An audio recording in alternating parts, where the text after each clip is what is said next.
Operation ಸಿಂಧೂರದ ನಂತರ ಭಾರತದ ತಾಕತ್ತು ಇಡೀ ವಿಶ್ವಕ್ಕೆ ಗೊತ್ತಾಗಿತ್ತು. ನಮ್ಮ ಒಂದು ಶಸ್ತ್ರಾಸ್ತ್ರಗಳನ್ನು ಹೇಗೆ ವರ್ಕೌಟ್ ಆಗುತ್ತೆ, ಎಷ್ಟು ನಾವು ಸ್ಟ್ರಾಂಗ್ ಆಗಿದ್ದೀವಿ, ಅದರಲ್ಲೂ ಕೂಡ ನಮ್ಮ ಏರ್ ಫೋರ್ಸ್ನ ಒಂದು ಶಕ್ತಿ ಇಡೀ ಜಗತ್ತಿಗೆ ಗೊತ್ತಾಗಿತ್ತು. ಇನ್ನು ಪಾಕಿಸ್ತಾನದ ಒಂದು ಅಸ್ತ್ರಗಳನ್ನು ನಾವು ಯಾವ ರೀತಿ ನಮ್ಮ ಒಂದು ವಾಯುನೆಲೆ ಅಥವಾ ನಮ್ಮ ವಾಯು ಅಧಿಕಾರಿಗಳು, ವಾಯು ಸೇನೆ ಯಾವ ರೀತಿ ಹೊಡೆದೊಡಿಸಿದ್ರು, ನಮ್ಮ ಬಳಿ ಇರುವಂತಹ ಶಸ್ತ್ರಾಸ್ತ್ರಗಳ ಪವರ್ ಏನು ಅನ್ನೋದನ್ನ ನಾವು ತೋರಿಸಿದ್ವಿ. ಭಾರತ ರಷ್ಯಾ ನಿರ್ಮಿತ S-400 ಇಂದ ನಾವು ಪಾಕಿಸ್ತಾನದ ಕ್ಷಿಪಣಿಗಳನ್ನ ಕ್ಷಣಾರ್ಧದಲ್ಲೇ ಹೊಡೆದೊಡಿಸಿದ್ವಿ. ಇದಾದ ನಂತರದಲ್ಲಿ ಭಾರತ ಅಂದರೆ ಆಪರೇಷನ್ ಸಿಂಧೂರ ಆದ 3.5 ತಿಂಗಳು, 3.5 ತಿಂಗಳ ನಂತರ ಇದೀಗ ಮತ್ತೊಂದು ಶಕ್ತಿಶಾಲಿ ಅಸ್ತ್ರ ನಮ್ಮ ವಾಯು ಸೇನೆಯನ್ನ ಸೇರ್ಪಡೆಗೊಂಡಿದೆ, ನಮ್ಮ ಭಾರತೀಯ ಸೇನೆಯನ್ನ ಸೇರ್ಪಡೆಗೊಂಡಿರುವಂತಹದ್ದು. ಸಮಗ್ರ ವಾಯುಸೇನೆ ರಕ್ಷಣಾ ಶಸ್ತ್ರಾಸ್ತ್ರ ವ್ಯವಸ್ಥೆಯನ್ನ ಬಹಳ ಅದ್ಧೂರಿಯಾಗಿ ಇದರ ಒಂದು ಟೆಸ್ಟ್ ಬಹಳ ಯಶಸ್ವಿಯಾಗಿ ಕಂಪ್ಲೀಟ್ ಆಗಿದೆ, ಯಶಸ್ವಿಗೊಂಡಿದೆ ಈ ಒಂದು ಟೆಸ್ಟ್ ಅಂತಾನೆ ಹೇಳ್ಬೋದು. ಒಡಿಶಾದಲ್ಲಿ ಶನಿವಾರ 12ವರೆಗೆ ಒಂದು ಟೆಸ್ಟ್ ಅನ್ನ ಮಾಡಲಾಗುತ್ತೆ. ಈ ಟೆಸ್ಟ್ ಈಗ ಸಕ್ಸಸ್ಫುಲ್ ಆಗಿದೆ.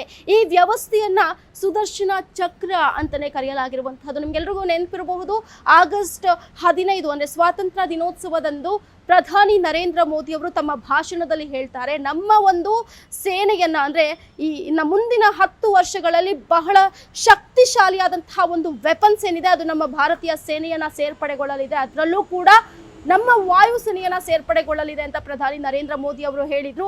ಅದರಂತೆ ಇದೀಗ ಸುದರ್ಶನ ಚಕ್ರ ನಮ್ಮ ಒಂದು ಭಾರತೀಯ ಸೇನೆಯನ್ನ ಸೇರ್ಪಡೆಗೊಂಡಿರುವಂತಹದ್ದು.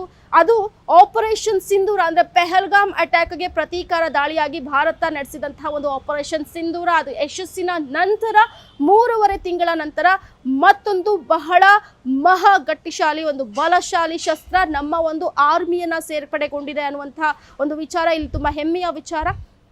ಈ ಒಂದು ಸುದರ್ಶನ ಚಕ್ರ ಅಂದ್ರೆ ಇದು ಒಂದು ರೀತಿ ತ್ರಿವಳಿ ಅಟ್ಯಾಕ್ ಅನ್ನ ಮಾಡುತ್ತೆ. ಅಂದ್ರೆ ಯಾವ ರೀತಿ ಅಂದ್ರೆ 3 ರೀತಿಯ ದಾಳಿಯನ್ನ ಹೊಡೆದುರುಳಿಸುತ್ತೆ, ತಡೆಯುವಂತಹ ಒಂದು ಸಾಮರ್ಥ್ಯ ಇರುವಂತಹ ಒಂದು ಅಸ್ತ್ರ ಇದು. ನಮ್ಮ ಒಂದು ಭಾರತ ಟೀಮ್ಗೆ ನಮ್ಮ ಒಂದು ಭಾರತದ ಆರ್ಮಿಯನ್ನ ಸೇರ್ಕೊಂಡಿರುವಂತಹ ಒಂದು ಅಸ್ತ್ರ ಅಂತಾನೆ ಹೇಳ್ಬೋದು. ನಮ್ಮ ರಕ್ಷಣಾ ವ್ಯವಸ್ಥೆಯ ಒಂದು ಪ್ರಮುಖ ಶಕ್ತಿಶಾಲಿ ವೆಪನ್ ಅಂತಲೇ ಹೇಳ್ಬೋದು ನಾವು ಇದನ್ನ.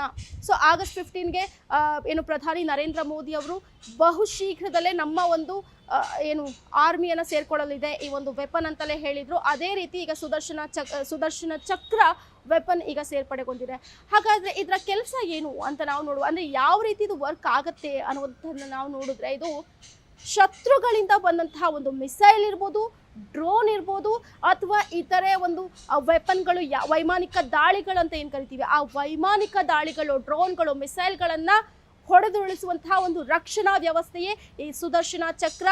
ಯಾವಾಗ ಶತ್ರು ದೇಶಗಳಿಂದ ಒಂದು ಮಿಸೈಲ್ ಅಟ್ಯಾಕ್ ಆಗುತ್ತೋ ಅಥವಾ ಒಂದು ಡ್ರೋನ್ ಅಟ್ಯಾಕ್ ಆಗುತ್ತೋ, ಈ ಒಂದು ಸುದರ್ಶನ ಚಕ್ರದ ಒಂದು ರಕ್ಷಣಾ ವ್ಯವಸ್ಥೆಯ ಮೂಲಕ ಇಲ್ಲಿಂದ ಮಿಸೈಲ್ ಅನ್ನ ಉಡಾಯಿಸಲಾಗುತ್ತೆ. ಈ ಮಿಸೈಲ್ ಆಕಾಶದಲ್ಲಿಯೇ ಆ ಒಂದು ಮಿಸೈಲ್ಗಳನ್ನು, ಶತ್ರು ದೇಶದ ಒಂದು ಅಸ್ತ್ರಗಳನ್ನ ಅಲ್ಲಿಯೇ ಹೊಡೆದುರುಳಿಸುವಂತಹ ಒಂದು ಸಾಮರ್ಥ್ಯವನ್ನ ಹೊಂದಿರುವಂತಹ ಈ ಸುದರ್ಶನ ಚಕ್ರ ಈಗ ಭಾರತದ ಒಂದು ವಾಯು ನೆಲೆಯನ್ನ ಸೇರ್ಪಡೆಗೊಂಡಿದೆ. ಜೊತೆಗೆ ಭಾರತದ ನಿರ್ಮಿತ ಅಸ್ತ್ರ ಅನ್ನೋದು ಕೂಡ ಇಲ್ಲಿ ನಾವು ಗಮನಿಸಬೇಕಾಗತ್ತೆ. ಸೊ ಪ್ರಧಾನಿ ನರೇಂದ್ರ ಮೋದಿ ಅವರು 10 ವರ್ಷಗಳಲ್ಲಿ ಭಾರತದ ಒಂದು ವಾಯುನೆಲೆಯನ್ನ ಬಹಳ ಶಕ್ತಿಶಾಲಿಯಾದಂತಹ ಒಂದು ಅಸ್ತ್ರಗಳು ಸೇರ್ಪಡೆಗೊಳ್ಳಲಿದೆ, ಒಂದು ರಕ್ಷಣಾ ವ್ಯವಸ್ಥೆ, ನಮ್ಮ ಒಂದು ರಕ್ಷಣಾ ವ್ಯವಸ್ಥೆ ತುಂಬಾ ಗಟ್ಟಿಶಾಲಿಗೊಳ್ಳಲಿದೆ ಅಂತ ಹೇಳಿರ್ತಾರೋ, ಅದರ ಮೊದಲನೇ ಹೆಜ್ಜೆ ಈ ಸುದರ್ಶನ ಚಕ್ರ ಅಂತಲೇ ಹೇಳ್ಬೋದು. ಸೊ ಸುದರ್ಶನ ಚಕ್ರ ಅಂದ್ರೆ ಪ್ರೊಟೆಕ್ಟರ್, ಅಂದ್ರೆ ವಿಷ್ಣುವಿನ ಸುದರ್ಶನ ಚಕ್ರ ಯಾವ ರೀತಿ ಶತ್ರುಗಳನ್ನ ನಾಶ ಮಾಡಬಲ್ಲುವಂತಹ, ಅಂದ್ರೆ ಒಂದೇ ಸುದರ್ಶನ ಚಕ್ರ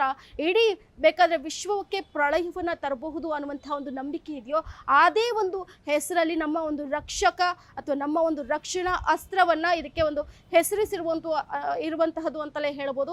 ಸೊ ನಮ್ಮ ಒಂದು ರಕ್ಷಣಾ ವ್ಯವಸ್ಥೆಗೆ ಈಗ ತುಂಬಾ ಒಂದು ದೊಡ್ಡ ಮಟ್ಟದ ಬಲ ಬಂದಿದೆ ಅಂತಾನೆ ಹೇಳ್ಬೋದು. ಇದರಿಂದ ಶತ್ರು ರಾಷ್ಟ್ರಗಳಿಗೆ ಇನ್ನಷ್ಟು ನಡುಕ ಹುಟ್ಟುವುದಂತೂ ಸುಳ್ಳಲ್ಲ. ಗ್ಯಾರಂಟಿ ನ್ಯೂಸ್, ಸುದ್ದಿ ಖಚಿತ, ನ್ಯಾಯ ನಿಶ್ಚಿತ.